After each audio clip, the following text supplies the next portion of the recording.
Hi everyone, DAV recruitment 2026 का जो examination है फेज 1 फेज 2 आपका कंप्लीट हो गया। अब यहाँ पे हम लोग फेज 3 के बारे में बात करेंगे। ठीक है, जैसे कि आपका फेज 1 कैसे होता है, फेज 1 में क्या क्या होता है, फेज 2 में क्या क्या होता है, फेज 3 में क्या क्या होता है। प्लस में बहुत सारे कैंडिडेट का ये भी क्वेश्चन है कि सर रिजल्ट तो आउट होगी, अगर बाई चांस हम क्वालिफाइड होते हैं या डिसक्वालीफाइड होते हैं तो जो कैंडिडेट क्वालिफाइड हो जाता है तो उनका क्या आगे प्रोसेस है। तो एक शॉर्ट वीडियो में हम आपको यहाँ पे क्लियर कर दे रहे हैं। चैनल पर नहीं होंगे सब्सक्राइब कर लेंगे। अगर इस बार आप नहीं भर पाए हैं डीएवी का तो डोंट वरी, नेक्स्ट टाइम भी अक्टूबर में आएगी, 2026 में होगी 27 के लिए। तो आप रेडी रहिएगा, चैनल को सब्सक्राइब करके रखिएगा। टेलीग्राम चैनल से ऐड होंगे, डिस्क्रिप्शन बॉक्स में लिंक दिया हुआ होगा। ठीक है, तो देखिए फेज 1 की बात करेंगे ना, तो फेज 1 में आपका पहले क्या होता था, एडवर्टीजमेंट आती है। ओके, जो कि 6 से 12 अक्टूबर के बीच में आ जाते हैं सारे न्यूज़पेपर में या स्कूल में, मतलब जोन वाइज जितने भी डीएवी स्कूल है सभी अपना अपना नोटिफिकेशन आउट कर देते हैं। अब वहीं पे आपका फॉर्म सबमिशन का होता है, फिर कैरियर ग्राफ के लिए मतलब जो भी आपका डॉक्यूमेंट्स उसका वेरीफाई किया जाता है, मतलब पार्शियली सबमिशन आपका फॉर्म को कर लेते हैं। फिर उसके बाद क्या होता है ना कि आपका पेमेंट जब तक कंप्लीट नहीं होता है तब तक आपका फॉर्म कंप्लीट नहीं होता है। तो पेमेंट आप कंप्लीट कर दिए, मतलब इस प्रोसेस में फेज 1 में आपने फॉर्म को फिलअप कर दिया, लेकिन फिर भी सेंटर को सिलेक्ट करने के लिए आपको फेज 2 में आता है। फेज 2 आपका सेंटर सिलेक्शन, मतलब फेज 2 में जब आप प्रोसेस में एंटर करते हैं ना, ये सब कंप्लीट होने के बाद आप सिंपली किस चीज में आ जाते हैं, फेज 2 में। अब फेज 2 में आपका क्या होता है, सेंटर सिलेक्शन करना होता है, जो कि आप लोग प्रोसेस से गुजर चुके हो। प्लस में सीबीटी एग्जाम होती है जो कि ऑलरेडी खत्म हो चुका है, 13 तक लास्ट डेट था। उसके बाद इसी में आपका रिजल्ट आउट होती है। रिजल्ट की बात करें तो रिजल्ट आपका देखिए जैन के लास्ट वीक में, ठीक है, जैन के लास्ट वीक में या फिर फैब के फर्स्ट वीक में 100% आपका आउट हो जाएगा। ज़्यादा चांसेस है जैन के लास्ट वीक में आपका लास्ट वीक में आपका रिजल्ट आउट हो जाएगा। अब यहाँ पे बात करते हैं ये फेज 3 में। फेज 3 में क्या होता है, देखिए फेज 3 में आपका क्या होगा ना, जैसे आप क्वालिफाइड हो गए, ठीक है, आपका रिजल्ट आउट होगा तो आपको कैसा दिखेगा, तो आपको कोई ऐसा वहां पे ना मार्क्स शो करेगा ना कुछ भी शो करेगा। अगर आप लॉगिन करेंगे, अगर आपका लॉगिन नहीं हो रहा है, बेटर लक नेक्स्ट टाइम लिख रहा है, that means you are not qualified.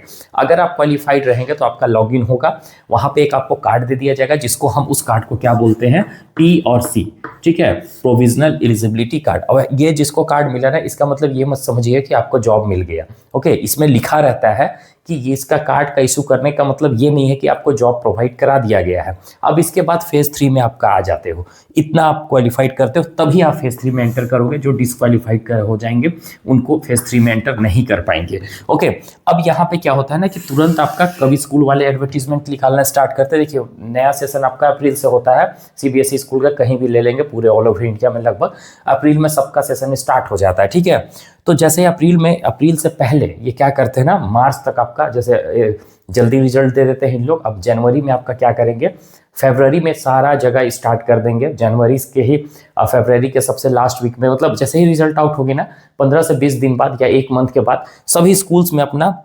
Advertisement निकालेंगे। एडवर्टीजमेंट में क्या रहेगा कि इंटरव्यू डेमो के लिए आपको वहां पे इनवाइट किया जाएगा। अब वैसे में आपको जो कैंडिडेट जहां से अप्लाई किए वहां से कॉल भी जाएगा, जिनका कॉल नहीं जाएगा आप टेंशन मत लीजिएगा, आप सीधा अप्लाई भी कर सकते हो। उनका मेल आईडी पे अपना पेक सर्टिफिकेट डायरेक्टली भेज सकते हैं। कैसे होगा क्या होगा फेज 3 के बारे में आप एकदम बिल्कुल टेंशन फ्री रहिए। और ये एडवर्टीजमेंट के बारे में कैसे पता चलेगा, बिल्कुल टेंशन लेने की बात नहीं है, हम आपको बता देंगे। ओके, और इसमें आपका इंटरव्यू होगा, डेमो होगा, टीचिंग हो या नॉन टीचिंग हो सबका। ठीक है, अब डेमो किसी का, जिसका डेमो मतलब सबका डेमो नहीं होता है, जैसे नॉन टीचिंग वाले कैंडिडेट का कुछ का डेमो नहीं होता है, जैसे जिनका कंप्यूटर से रिलेटेड उनका तो डेमो होगा ही होगा, लेकिन किनका डेमो होगा क्या होगा वो तो अलग बात है, वो बाद में बताएंगे। लेकिन डेमो इंटरव्यू आपका कंपलसरी है। इंटरव्यू तो सबका होगा ही होगा, डेमो में किसी का होगा, टीचिंग में तो डेमो होगा ही, इंटरव्यू होगा। ये सिलेक्शन थोड़ा सा टफ रहता है, जो कि डीएवी सीएमसी के एक मेंबर आते हैं। जहां जहां डेमो इंटरव्यू होगा ना, वहां डीएवी सीएमसी के एक मेंबर बैठे हुए रहते हैं उस स्कूल में आकर, वही मेन इंचार्ज रहते हैं, वही आपको सिलेक्ट करते हैं, मतलब उनके द्वारा सिलेक्ट किया जाएगा। अगर आप सिलेक्ट हो जाते हैं जिस टाइम एडवर्टीजमेंट आती है उस टाइम, तो आपको एडहॉक बेसिस पे रख लिया जाएगा और किसी तरह से कोई प्रॉब्लम नहीं होगी। रेगुलर, अगर रेगुलर ही रहेंगे, पे स्केल नहीं भी दिया जाता है तो कोई इशू नहीं है, किन्हीं को पे स्केल दे दिया जाता है।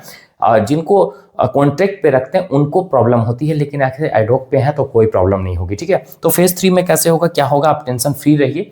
जैसे ही आउट होगी रिजल्ट, उसके बाद कैसे क्या करना है आपको सारा प्रोसेस हम क्लियर कर देंगे। ठीक है, अगर आप टेक्स्ट बुक का पास प्रो या पास प्रो मैक्स नहीं लिए हैं तो आप देखिए जब भी ले रहे होंगे ना तो इस कूपन को आप यूज कर लीजिएगा, बुक 12 को डिस्क्रिप्शन बॉक्स में भी हम दे दिए हैं। हमेशा आपको 12% डिस्काउंट देखने को मिल जाएगा। ठीक है, सेल चल रहा है या नहीं चल रहा है उस बीच में भी आप इस कूपन को यूज़ करके आप 12% डिस्काउंट ले सकते हैं, ठीक है। तो अगर ऐसे ले रहे होंगे तो ऑलरेडी कूपन को यूज़ कीजिए ताकि आपका और पैसा बच जाए। Okay, bye, take care everyone.